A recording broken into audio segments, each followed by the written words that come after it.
कैमरे के साथ में जो साथी है वो है देवप्रिय मुखर्जी, जिनको प्यासरियो के नाम से भी बुलाते हैं। और इस समय हम लोग मौजूद है नई दिल्ली के कर्नाट प्लेस में स्थित खादी म्यूजियम में। और इस म्यूजियम में हम लोग आए ये देखने के लिए कि हमारा भारत का जो इतिहास है, क्योंकि चरखे से काफ़ी जुड़ा हुआ है।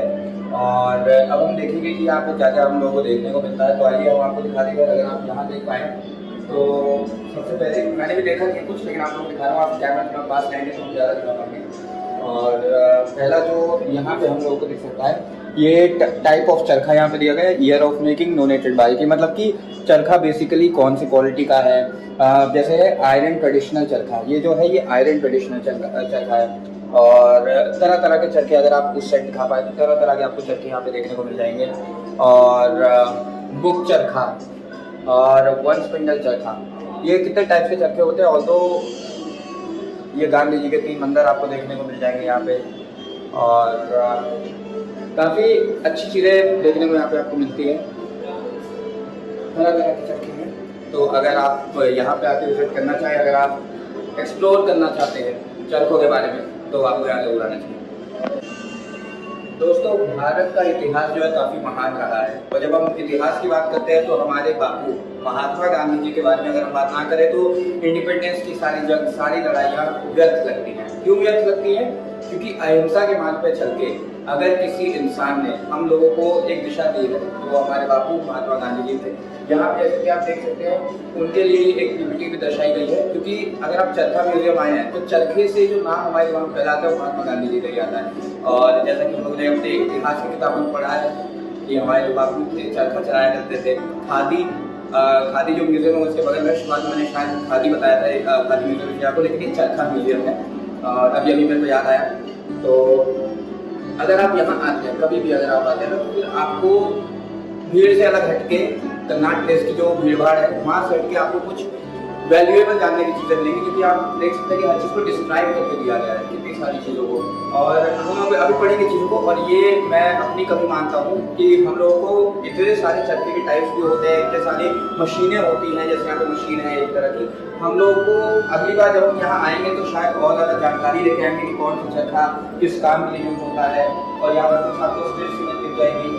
और इतना ब्यूटीफुल एक एम्बियंस बना के रखा है। और यहाँ के अगर आप टिकट चार्जेस की बात करें तो सिर्फ 20 रुपये पर पर्सन है, जो आने में टिकट वैलिड होता है। और मेरे को ऐसा लगता है कि हम लोग बड़े रैंडम तरीके से यहाँ आए थे, लेकिन जब हम अंदर आए तो हमें लगता है कि हमें लोगों को बतानी चाहिए वो चीज़ें जो लोग मिस कर जाते हैं। क्योंकि आप कभी भी जितने ब्लॉग्स देखिए चरखा म्यूजियम के ऊपर, मैंने बहुत कम ब्लॉग्स देखे, और तो बने होंगे, लेकिन मैं जाते ही देखता हूँ सीपी में गलियाँ दिखा दी, खाने के स्ट्रीट फूड दिखा दिया। भाई इतिहास के बारे में बात करते हैं कि जिसमें हम लोग आज टिके हुए हैं। तो ये सारी चीज़ें काफ़ी फैसिनेट करती है। और बाकी जो मेरे साथ में क्या मेरे साथ वो पूरी कोशिश करें कि आपको दिखा पाएँ जितनी सारी ब्यूटीफुल चीज़ें हैं। The man who fought against untouchability.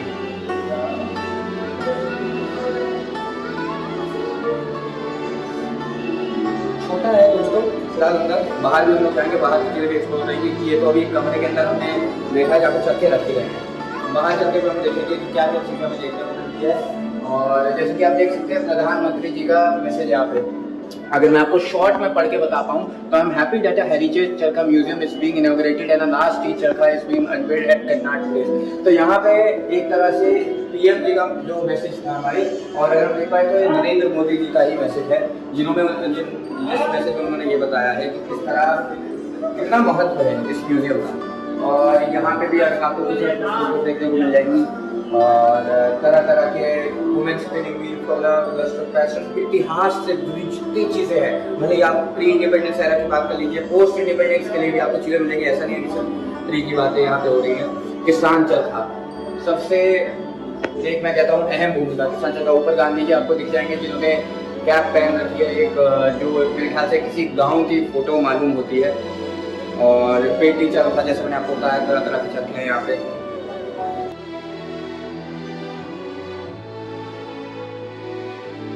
और तो दोस्तों ये हमारी एक छोटी सी कोशिश थी मेरे और लियो की, कि हम आपको दिखा पाए कि आपको सीपी अगर आप आ रहे हैं तो ऐसी चीज़ों को मिस आउट ना करें। और ऐसी चीज़ें अगर हमें और दिखती है सीपी में या दिल्ली में, हमें और चीज़ें दिखेंगी। और अब हम बाहर की तरफ चलेंगे और बाहर की तरफ देखते हैं कि हमें क्या क्या देखने को मिल जाता है। आइए।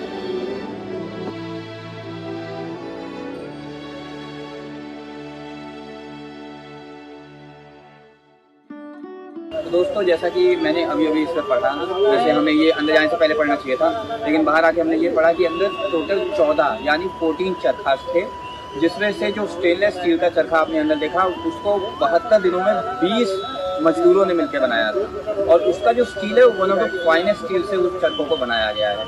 और अगर मैं आगे भी अगर पढ़ पाऊँ इसके बारे में, तो खादी ग्रामोद्योग प्रयोग समिति के द्वारा वो स्टील चरखा बनाया गया था।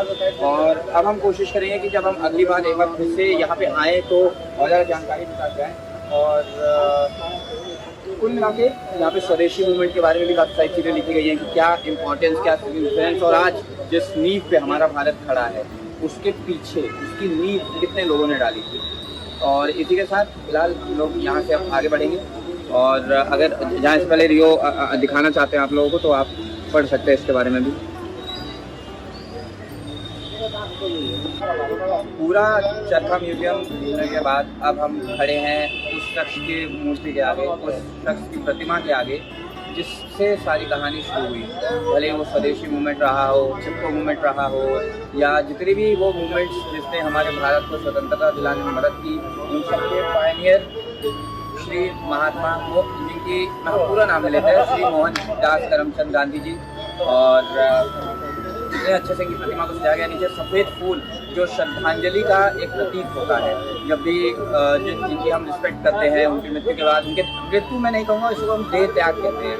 गांधी जी की मृत्यु भले ही किस तरीके से भी हुई हो, लेकिन हम देह त्याग में कहेंगे कि उन्होंने मरने से पहले, मरण उपरांत जितनी सारी चीज़ें हमको देखी गई है तो मन में एक इज्जत जरूर रहती है।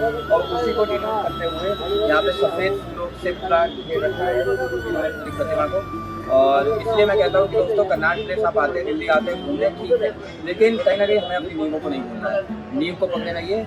और हमारा पास जिन लोगों ने अच्छा किया है उनको जानिए, तो कहीं ना कहीं हो सकता है कि हमारा भविष्य वो भी बेहतर हो, क्योंकि हमें एक अच्छे इंसान बनकर, एक हम्बल बनकर, हम्बल बनते बाहर। धन्यवाद।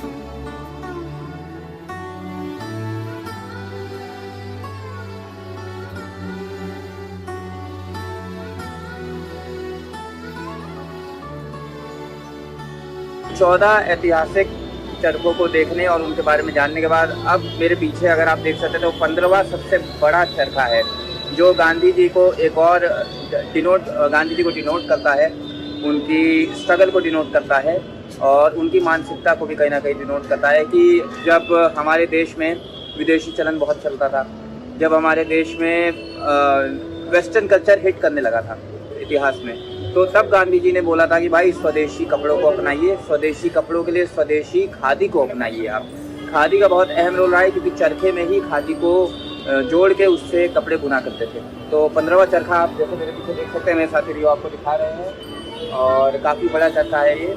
और ये आपको ज़रूरी नहीं कि आप यहीं पे आएंगे तभी आपको दिख जाएगा, अगर आप बाहर से भी सीपी में देखते हैं तो आपको ये चरखा नज़र आ जाएगा, क्योंकि ये काफ़ी भव्य तरीके से यहाँ बनाया गया है। और ऑल ओवर मैं ऑल्दो ज़्यादा इतिहास से जुड़ा हुआ आदमी नहीं हूँ, लेकिन जब आप ऐसी जगह आते हैं ना, आपका मन करता है कि आप कितना कुछ जान ले। इस बार भले ही हम लोग आए थे यहाँ पे, हम लोगों को थोड़ी बहुत चीज़ें पता है इतिहास के बारे में, लेकिन हम प्रयास यही करेंगे, हम यहाँ आए, हमने कुछ सीखा, जैसे कि हमने अभी वो चरखों के बारे में बताया, आयरन स्टील चरखों के बारे में पढ़ा, और जिस एसोसिएशन ने या जिस ग्रुप ने उस चरखे को बनाया था, 20 मजदूर जिन्होंने 72 दिन में उतना बढ़िया चरखा बनाया था, उनके बारे में हमने जाना। तो ये सीखने की तलब हमारी चलती रहेगी। आप मेरे साथ बने रहिए। मैं अमन तिवारी हूँ और मेरे साथ है देवप्रिय मुखर्जी। हम आपसे मिलेंगे एक और नए एपिसोड के साथ, एक और नई जगह के साथ। धन्यवाद।